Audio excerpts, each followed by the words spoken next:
കുട്ടിക്കാട്ട് പ്ലാന്റിനെതിരെ പ്രതിഷേധം 2024 മാർച്ചിൽ ആരംഭിച്ചു.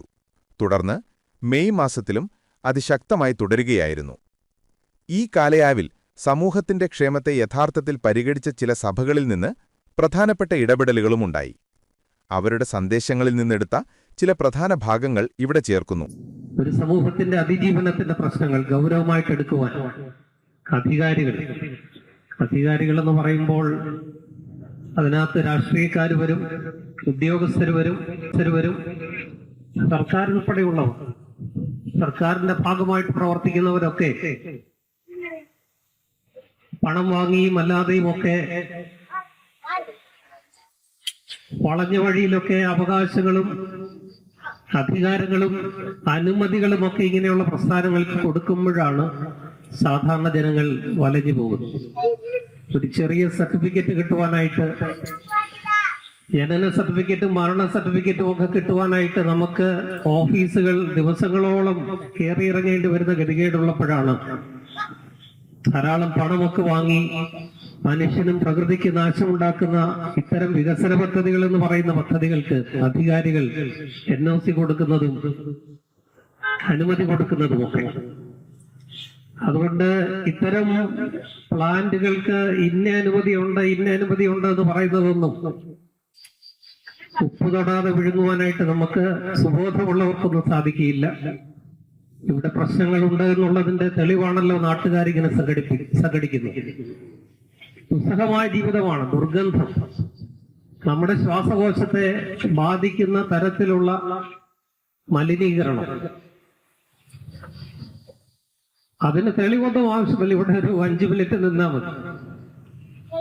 ഇവിടെ ഇപ്പൊ നിൽക്കുന്ന നമുക്ക് തന്നെ അത് അനുഭവിക്കുവാൻ കഴിയുന്നുവെങ്കിൽ ഇവിടെ സ്ഥിരം താമസിക്കുന്ന ജനതയ്ക്ക് അതൊരു അതിജീവന പ്രശ്നം തന്നെയാണെന്നുള്ള കാര്യത്തിൽ ഇനി ഇതിൽ കൂടുതൽ തെളിവും ദൃഷ്ടാന്തവും ആർക്കാണ് ആവശ്യം? അതുകൊണ്ട് ഞാൻ എന്റെ വാക്കുകൾ അവസാനിപ്പിക്കുകയാണ്. ഈ ജനകീയ പ്രക്ഷോഭത്തിന് ഞാൻ മനസ്സിലാക്കുന്ന 1 മാസത്തിലേറെ കാലമായി ഈ സമരം മുന്നോട്ട് പോവുകയാണ്.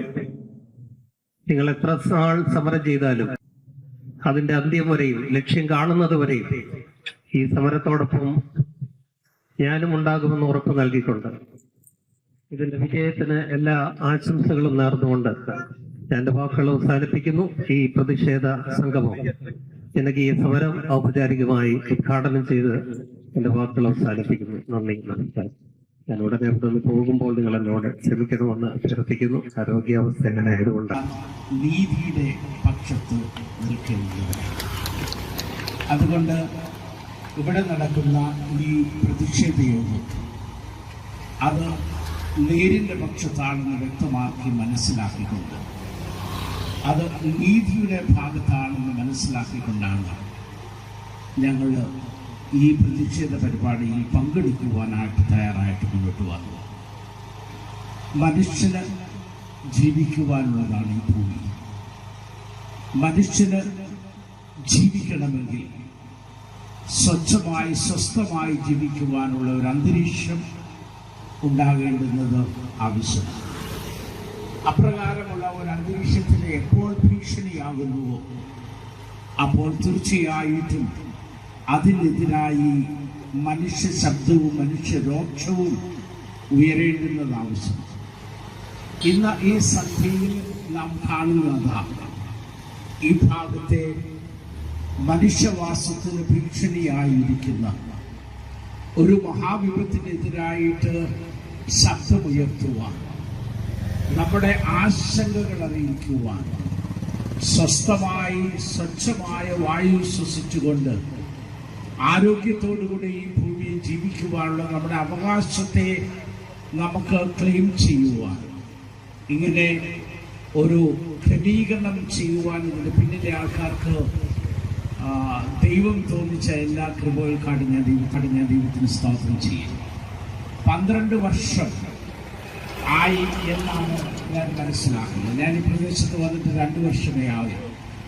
എങ്ങനെയാണ് ഈ 12 വർഷം നിങ്ങൾ സഹിച്ചത് എന്ന് ഞാൻ അത്ഭുതപ്പെടുകയാണ്. In comparison, the local Marthoma and Jacobite churches have demonstrated a staggering lapse in moral leadership. Their refusal to engage, a silence that borders on cowardice, is made all the more egregious by their public commitment to ecological justice. Oh, it is a profound irony. They have a department dedicated to saving the planet, yet they lack the courage to stand up for their own community. For years, Polluting Prasad and his lawyers relied on tricks, manipulation, and deception, often misleading the courts. They were helped by the Pollution Control Board, the district medical office, and the police, who repeatedly acted against the local community. But the truth could not stay hidden forever. Fugitive emissions from the plant had existed since 2022, and by 2024 the problem had become impossible to ignore, as you can see here. To force attention to the issue, women and parents from the community stood directly in front of the hot mix plant gates. They had to make the problem visible to the world. Only then did the media begin reporting on it. And under that public pressure, and because the evidence could no longer be denied, the Pollution Control Board finally agreed to shut the plant down. The closure happened not because authorities acted on their own, but because the facts became impossible to hide. After 12 years, Prasad lost in the game of greed and pollution.